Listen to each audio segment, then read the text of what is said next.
welcome to our podcast and welcome to our first podcast slash YouTube video on recording on Teams because me and Jenny do not live that close to each other and we thought that actually it would just be a little bit easier to do it like this sometimes, but we'll see. We're kind of feeling Has it been easier so far? Not sure. Yeah. We said we were going to start recording at a certain time and it's maybe like 45 minutes past that time. So yeah, definitely it's been a learning journey already for the podcast. We're all learners, you know. Yeah, we are all learners. That is very true. Anyway, to get on to, so we always like to start our show with a little bit funny. Something a little bit funny, sorry, that doesn't make any sense in English, what I just said before. Something a little bit funny. And so we're starting off with a little bit of break-time banter. Oh, here we go. I was very stressed getting ready for a field trip, and 3 of my students kept touching stuff on my desk and asking me questions and grabbing things and just messing around with me. I finally had enough. And I was like, can you guys stop effing with my S? And they just looked at each other and I was like, oop. And I had to tell my boss and he laughed. Worked in a behaviour school. I'm sorry, but that would actually be me. I've only done it, I want to say, I think once. I swore in a classroom and I did, like, totally didn't mean to, but it just came out. But what happened was I just kept on talking like I hadn't sworn. Just to just be like, but you didn't hear that. And I could see it's like what you do with like your own tiny little children. Yeah, well, no, these were like year 10s and so they like definitely heard me. But yeah, I just tried to pretend that they didn't hear it and I just didn't address it at all. I just literally just carried on and I was like, if I carry on, they'll never know. Drown them out just by keep talking. So that's hilarious. Exactly. I've managed to never swear, but when you were saying there about her being, he or she being quite protective of their devices. Yeah. When I was trying to get Taylor Swift tickets, I was a little bit like that. Like a kid came a bit too close to me and I was in the waiting room whilst doing the register and I was like, don't come near any of my devices. And they were like, miss, what's going on? I was like, I'm trying to get Taylor Swift tickets. Oh, at least you're honest with them.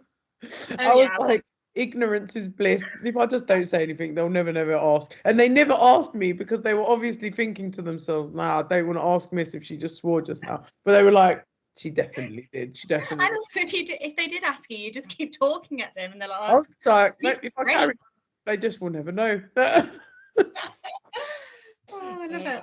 Anyway, yeah, so today we wanted to address mental health in the teaching profession. Now, likeliness is we will probably mention this multiple times in our podcast because both myself and Jenny have experienced different kind of mental health issues during our careers, and part of being a happy teacher obviously is how happy your mental health is, and so this is something really important to both of us.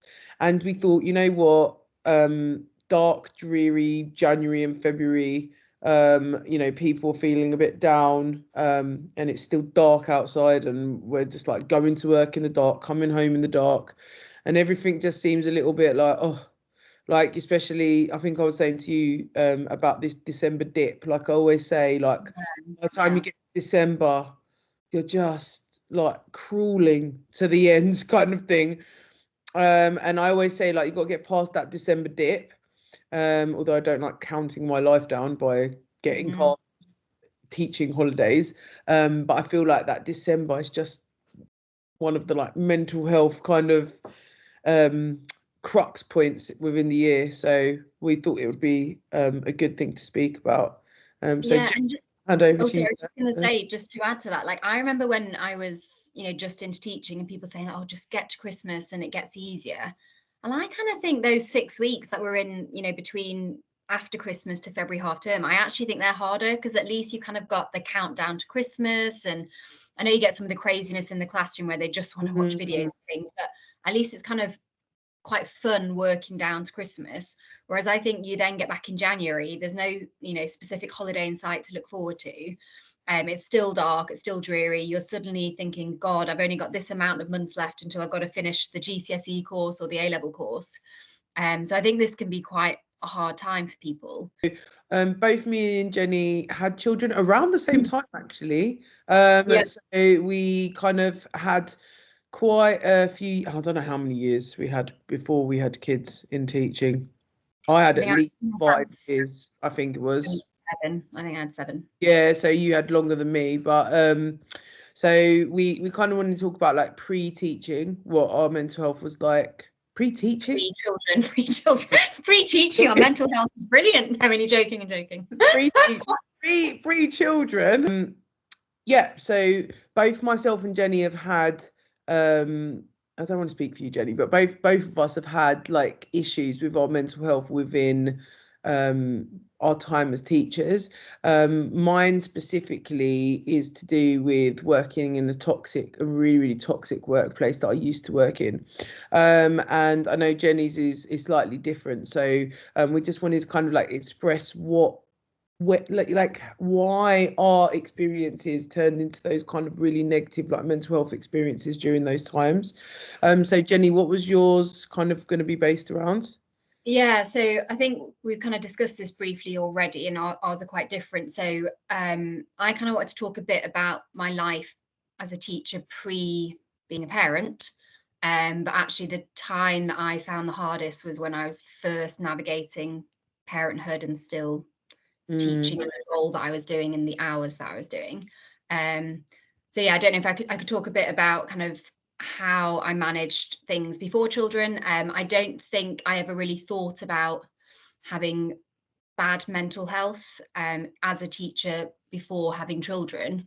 But I equally think, looking back, I was in some situations, as you say, that we're kind of getting to be a little bit toxic, but because I didn't have any caring responsibilities at home, I could do those extra hours, and was so young in my 20s that I just kind of thought that's what you had to do. And actually looking back now, some of those experiences probably were quite bad for my mental health, but I was just able to cope. So I think back to kind of previous schools in the beginning of my career where a school doesn't really have a whole school behavior policy, and you're a brand new teacher and you're trying to sort out tensions yourself, and you're getting FLT support.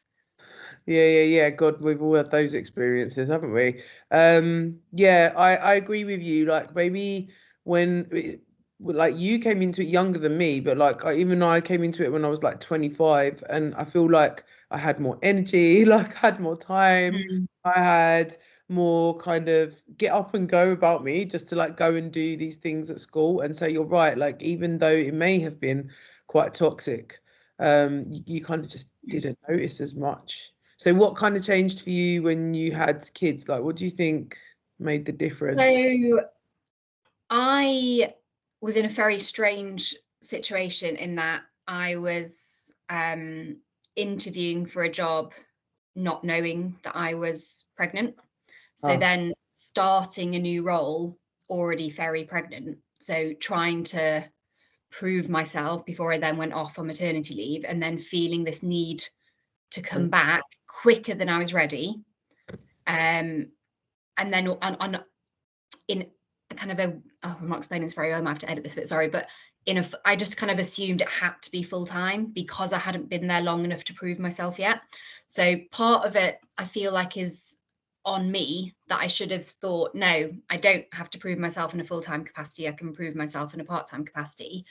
But part of it was, it felt really unheard of, because I was a head of department at that time, to be a part-time head of department in that particular place of work. So for me, I'd come back to work, I'd done shared parental leave, so I'd come back to work when my first child was 9 months old. I think I definitely needed longer, and I'd come back full-time. And I think it was that combination of trying to prove myself and do this job well. It was my first head of department role, but I'd been a head of year before, but first head of department role. And I was trying to obviously be the best mum I could be, and I just felt like I was just letting everyone down. And it just got to a stage where I'd get home from work determined to kind of not stay there late, because I was like, I want time with my child. So I do all the kind of, dinner, bedtime and everything. And then as soon as he fell asleep, then I would go back to work until about 11:30 at night, set my alarm at 6, and it would just repeat 5 days a week and on Sunday afternoon just to get everything done. So it also obviously points to a workload issue. So for me, it was specific to becoming a parent, but I think a huge part of it is, you know, the elephant in the room, that workload is just unmanageable for teachers. And I think just it was all those things together, where I just reached a point where I was like, I'm just not doing anything well. And you know me, I like to do things well. You are definitely one of those people that wants to do, like, put everything into it, you know, like there's not, you kind of don't leave anything behind at all.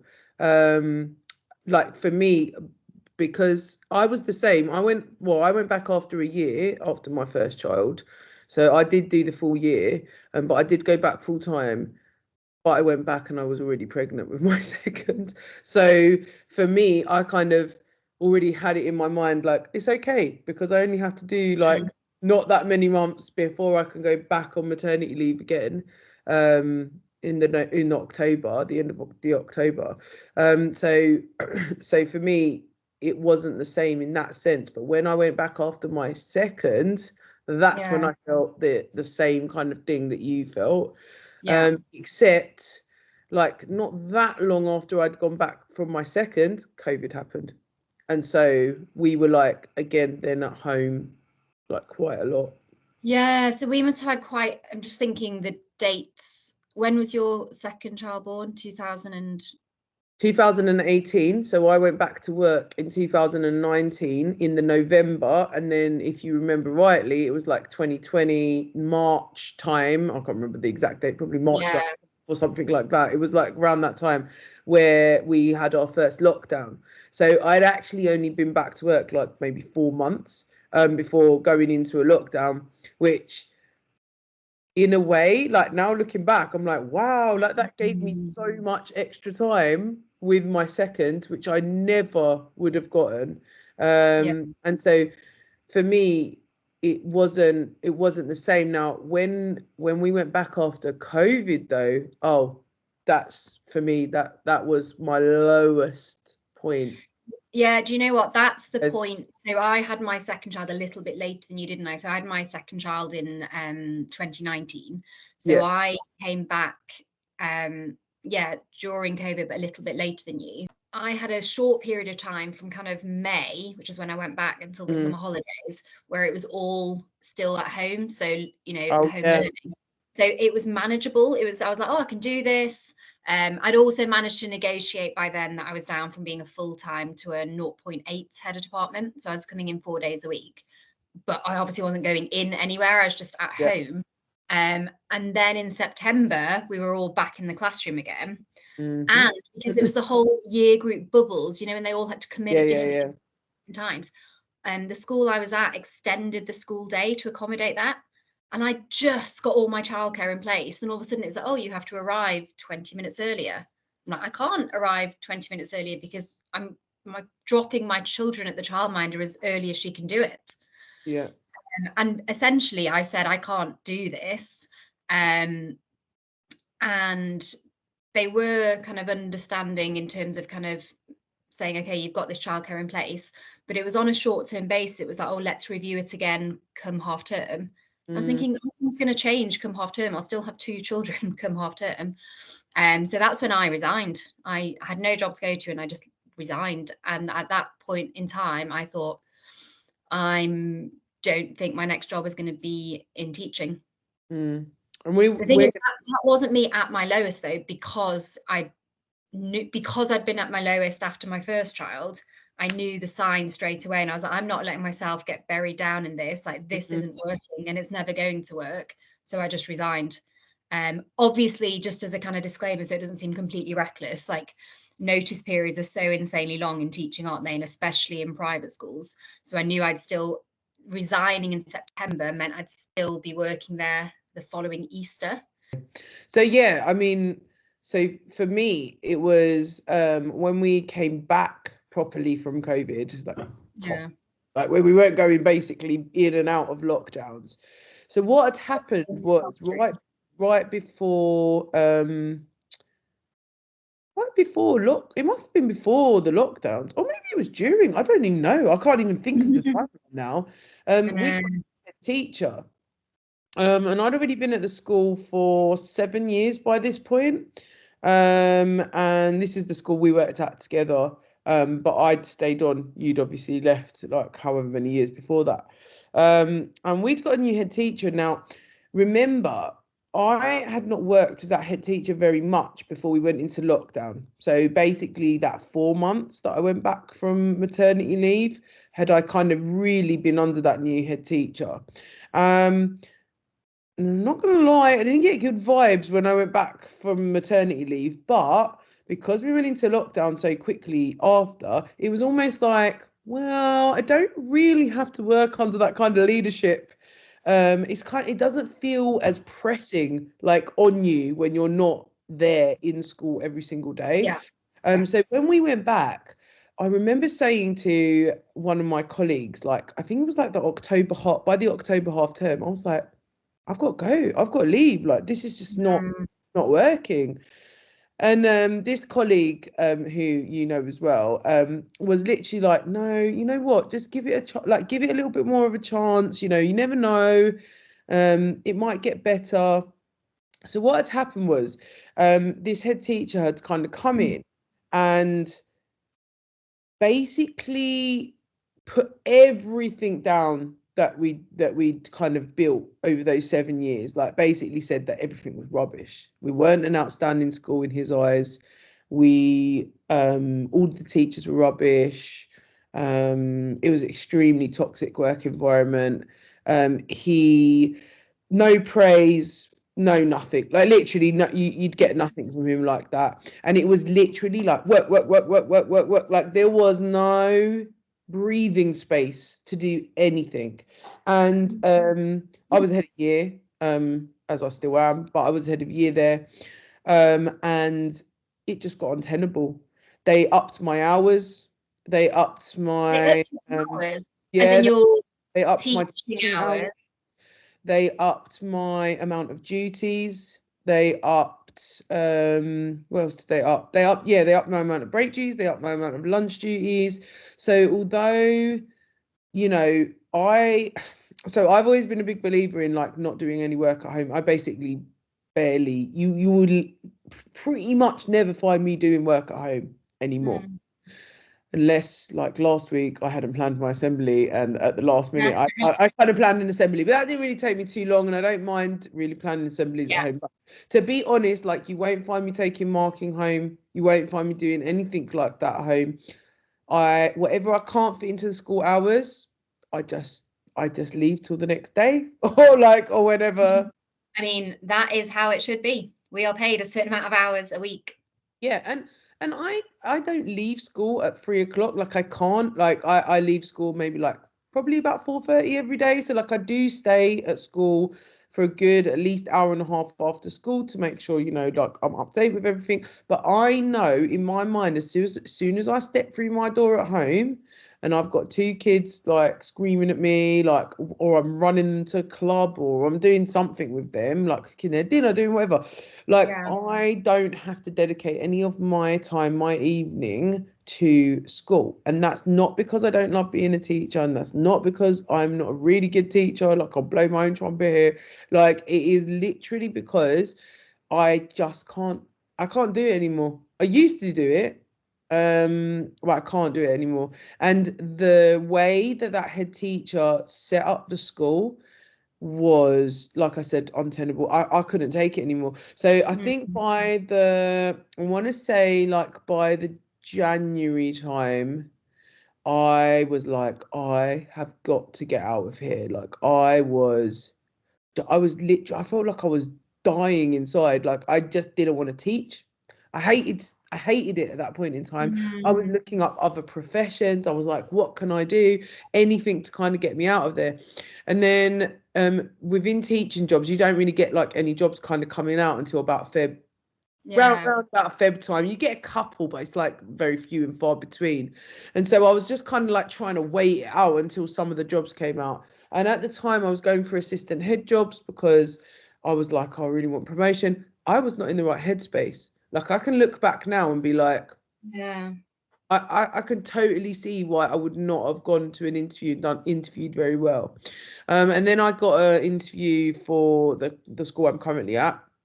And it was about 2 weeks before Easter. I got the interview, and I went to the first interview on the Monday, and I came home, and on the Tuesday morning I woke up and I couldn't walk. I was vomiting every time I walked. I felt so dizzy, like I couldn't even get up out of bed. It was like the weirdest thing.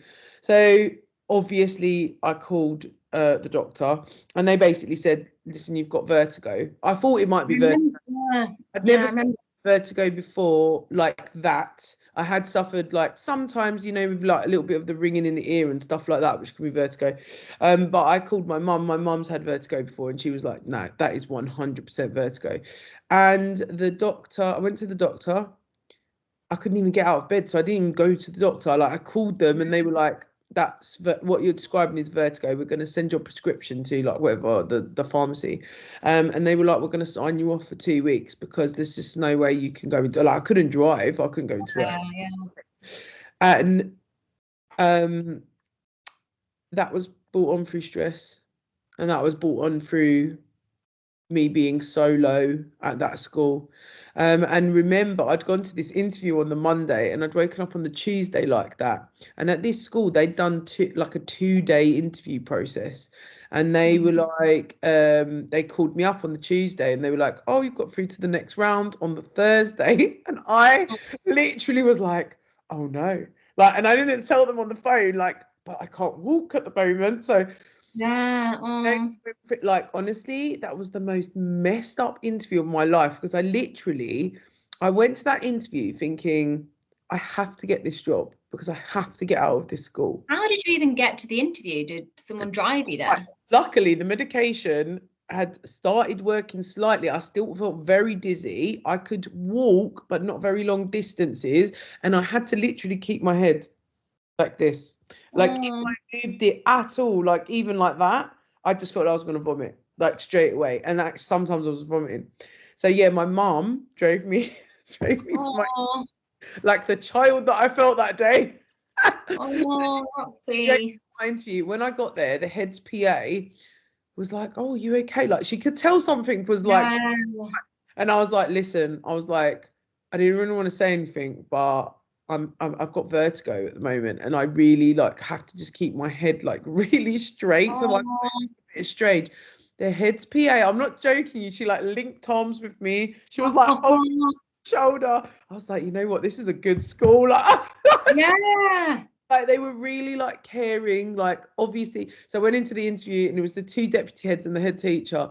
And I just told them basically, I just said, listen, I've got vertigo, like I might look a bit strange like during the interview. And then they called me that evening, and they were like, we 100% want to give you the job, we love you, blah blah. And I was just like, oh, and I just breathed that like a relief. And I was like, thank God. But you know what? Even after that point, even knowing that I had another job to go to in September, I mean, we're at Easter at this point, so we're like April time. Oh, the rest of that year was just horrendous. It was horrendous. It was the lowest I've ever felt that whole year. Even though you knew you had something better to go to. You know, it was just trying to get through. It was just so hard because it was so long. Or it was just relentless. It was relentless. Everything was relentless. And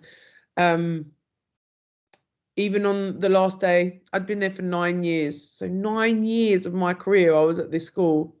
And he banned speeches, the head teacher. Because why would you ban speeches? The year before, when about 39 members of staff left the year before. I remember, so, we meet up, as we've said in previous podcasts, every half term. So us two and the other 2 teachers that all worked at that school. And I do feel like on a half termly basis, it was like hearing the 2 of you talk like you're in a war zone. Oh my God. I said, right, so me and our other colleague, we basically said when we left, right? It's like we've got some kind of like, it was like we were in a toxic relationship. It was like we were in an abusive relationship. This is the only way I can describe it. Some kind of toxic relationship that we were being like educationally gaslit. Like that's the only way that I can describe it. When we were there, we were being told, no, like you can have a well-being, like we had a well-being week or something like that. And in the well-being week, they would include like a parents' evening still, or they would include and it's like, well, that's not really a well-being week, is it? Like that's not really trying to like reduce our workload for that week and like whatever else. But it was like we were definitely being gaslit, like on so many different levels. Like, oh no, it's not. It's absolutely fine. I don't know what you're going on about, kind of thing. And it's like, no, like, and I think that now looking back, I'm like, oh my God, how did I put up with it for like 2 years? Because basically I was so worn down, aren't you? That you kind of, you don't have the confidence to say, actually, that lesson wasn't a bad lesson. It was actually an amazing lesson. And you're just oh my God, the observations. Oh my God, the anxiety attacks I used to have by the observations there. It literally gives me like PTSD to think. But I literally, even when at my current school, when they say they're going to do an observation, I literally still panic. And they're fine at my new school. Like it's fine. Like nothing's been ever been like that kind of way at all. In fact, they're extremely laid back compared to the old school that I was in. But yeah, it was just horrible, and it was for a number of different reasons. But yeah, mainly, and I was going to say it's very similar to yours. The workload, was just, but the not understanding, not caring. They just didn't care, and it was really, really clear they didn't care. You know, listening to all of this, obviously, all this sounds very familiar to me. But just like, if we've got any listeners that aren't teachers themselves, just a lot of things there. I think you just wouldn't know, would you? Like, you wouldn't know that if you're, you know, you've got your child's at an academy rather than a, you know, a kind of local education authority, state comprehensive, that the kind of the rights that the teachers don't have, and how their workload can just get worse and they can't do much about it. Absolutely. So like I'm at a state comprehensive now, like no, it's not an academy, it's not even part of a trust, anything like that. And genuinely, I don't know if I'd ever work for an academy ever again, because, and I know that's going to be really rare because there's a lot of academies out there now. But it's yeah, the rights that teachers have are pretty much nothing. You don't have any rights in an academy. Also, without this, obviously could be an entirely new topic, couldn't it? But again, you know, and what I think I'm the same as you. I don't think I'd work for an academy again, because I think the kind of negatives massively outweighed any, I'm saying benefits, but I can't see anything that was better working at an academy than working at a regular state comprehensive. I only saw negatives. Yeah, so I guess one thing that I wanted to say before we moved on to the get in the bin, go for the win section, or whatever we're calling Room 101, is just to kind of reiterate how my story, Roxy's story, they're really not rare. I think if you speak to almost any teacher, they'll have had either kind of time off with work-related anxiety, depression, they'll have tried to kind of struggle on through, they'll have burnt out, they'll have left the profession, and they just get themselves through to each holiday and then, you know, having mini burnouts. And part of what I was doing for this episode was doing quite a bit of research, and one that's got loads of resources, one charity, is Education Support. So they're the only UK charity dedicated to mental health and wellbeing of all education staff across nursery, schools, universities, that sort of thing. And so they do a teacher wellbeing index every year, and this is their 7th annual survey amongst around 3,000 educational professionals. And their statistics, I just wanted to read a few of them out, and I think these can be food for thought in another episode. But last year, of those 3,000, 78% of all education staff are stressed. Wow. That rises to 89% among senior leaders and 95% amongst head teachers. And then 51% of all teachers, this is teachers now rather than educational staff, have difficulty sleeping or have insomnia. And 36% of teachers are currently experiencing burnout. Yeah, I can see why, to be quite honest with you. And you're right. Pretty much every one of my teacher friends, I can't think of one teacher friend that has not gone through something that has negatively affected their mental health in education, which is sad, but It is sad, isn't it? it needs to be spoken about, and It hopefully, does. It's not going to get any better if we all just kind of pretend it's fine, or if we all kind of do the stupid thing that people think that they have to do, like, oh, it's a vocation, it's all about the children. Yeah, it is about children, but it's about the children, but it's about the humans that are teaching the children. And as we say time and time again, like, you're not going to get, like, if you want to have happy students, you need to have happy teachers teaching them. Yeah, exactly, definitely. Okay, so let's into more. What is it? Get in the bin. Get in the bin, go for the win. Oh, okay. Yeah, go on then. Like it? Go on, Jenny. It's your one this week. So this is kind of linked to my specific experience of what kind of caused my period where I did get signed off from work for a few weeks as well, is workplaces that don't consider flexible hours, or they do, but once you've got any leadership position whatsoever, they're like, oh no, we can't make that work part-time. Yeah, oh, you want to be in a department? I know that's a full-time role. Yeah, so that's my get in the bin, because I just think there are so many other schools out there that do make it work, and so many other professions where it is absolutely normal that you're incredibly senior and you're part-time or you're a job share. So that is my get in the bin. Good, get in the bin. I like that one. And actually, I've got a story of a friend recently. She just came back off maternity leave, and she wanted to go down to 2 days, and she was already head of department on 3 days. They wouldn't allow it on 2 days. They said, no, we can't accommodate you, even though they'd hired somebody else that had said that they would do like a job share type thing, so that it wouldn't be like there's no head of department. And they said no. So now she's just having to just teach, not just teach, but you know what I mean. Rather than have the role of being head of department, which she was before. So yeah, I think that's definitely something that schools should consider more, especially in middle leadership and SLT, which you pretty much never see. Let's face it. And I think this probably is a whole extra episode. And actually, saying that, we should say we've got our first guest speaker coming up soon. It's Emma Shepherd from the MTPT project. So that's the only UK charity for parent teachers. And we'll talk a lot about these things. And yeah, you're right. Like, a big part of the problem is just not complete lack, that sounds a bit harsh, but the rarity of job shares in middle leadership and senior levels, and getting part-time work that's anything less than 0.8. I feel like I know a few people that say, oh, middle leader 0.8. 0.8 seems to be all right. And that's 4 days a week essentially. But like, I think anything less than that, they just don't even consider. They just don't even consider. And there's so many ways to make it work. So yeah, so the go for the win is create life-friendly schools, like build your timetable around part-time staff, be open to every single role, potentially being a job share, being part-time. You know, there are loads of charities out there, so Shared Headship Network, Flexible Teach Talent, that show how it can work. And there are some, you know, pilot schools out there that show it can be done. I'll put loads of things in the show notes for people that are interested. But I just think it's very possible. Lots of schools are doing it, but they are absolutely the minority. And therefore, we've got a teacher retention crisis. Yes, we do. We do. Okay, well, thanks for listening. And we will thank you on the next podcast. And the next one, we're going to be talking about well-being in the holidays.